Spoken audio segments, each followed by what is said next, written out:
Over the next few minutes, we will cover some of our faith life's greatest challenges about illness and death. And we'll try to solve them using today's gospel passage from Mark chapter 5, verses 21 to 43 as our guide and reference.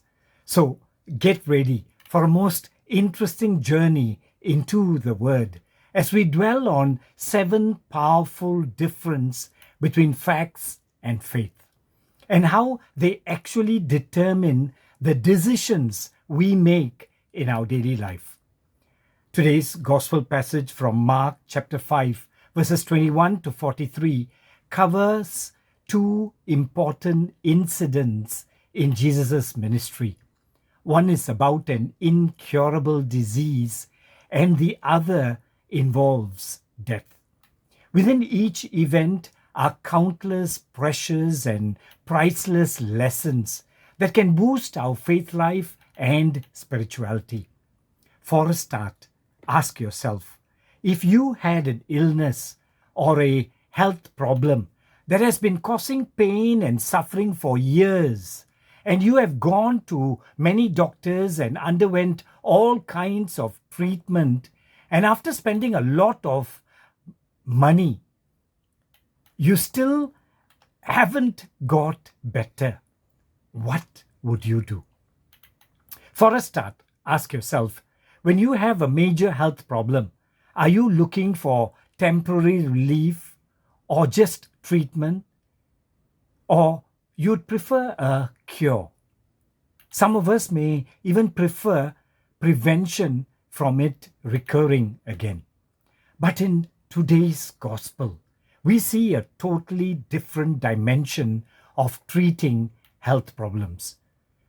You'll see that when you go to Jesus, He heals completely with just a word or touch.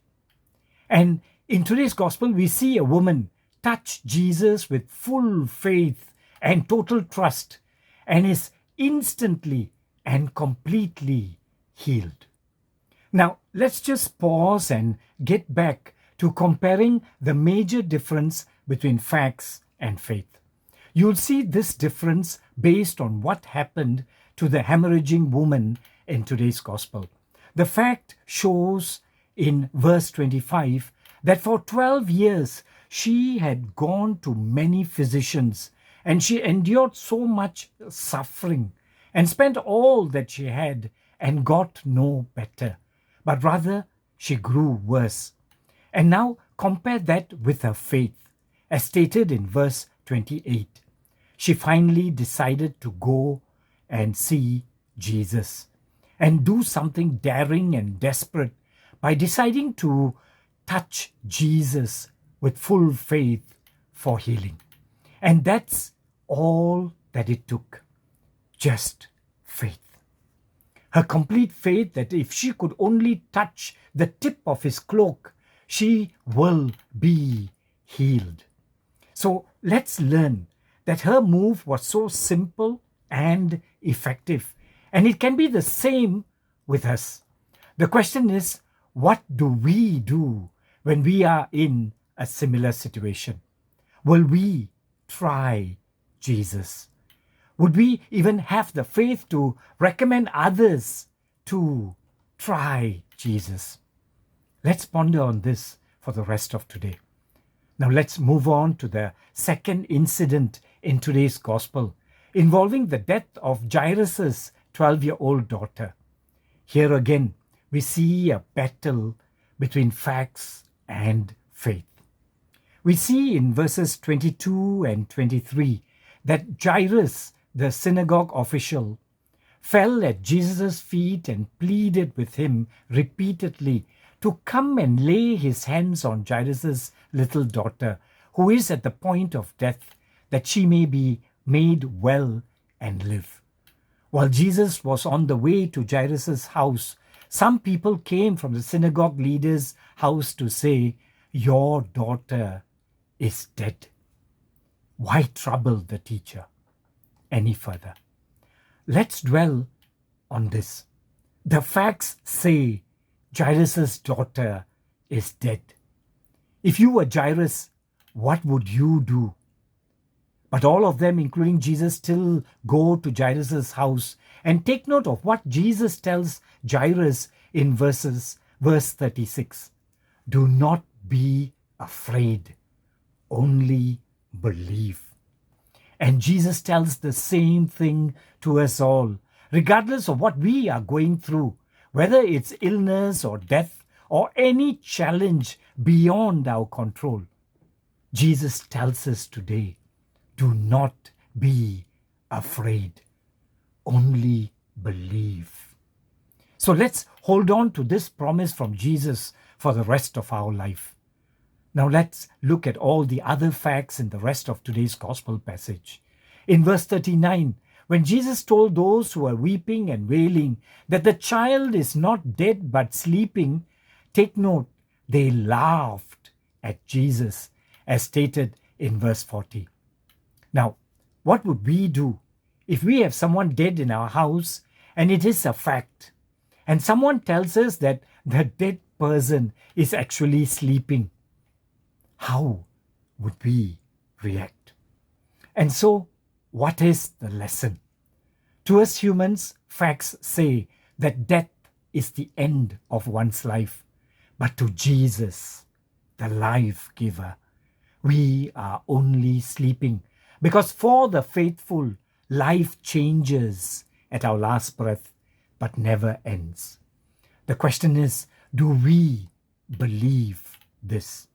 And to prove that Jesus is the ultimate life giver, miracle worker, and healer, Jesus raises Jairus' daughter from death, and she starts walking around and even starts eating. Today, let's learn 7 vital differences between facts and faith based on these 2 incidents in today's gospel. Lesson number 1. Facts are often based on what we can see, but faith is based on what is unseen and we cannot see. Lesson number 2. Facts are often based on possibilities, but faith is based on impossibilities. Lesson number 3. Facts are based on believing in ourselves and others and what's of the flesh and of the world, while faith is based on having faith in the Trinity and what's from above and what's of the spirit and divine nature and heavenly. Facts. Lesson number 4. Facts make us cling on to trust the logical and rational, while faith urges us to surrender to God and have faith in what's beyond logic and common sense. Lesson number 5.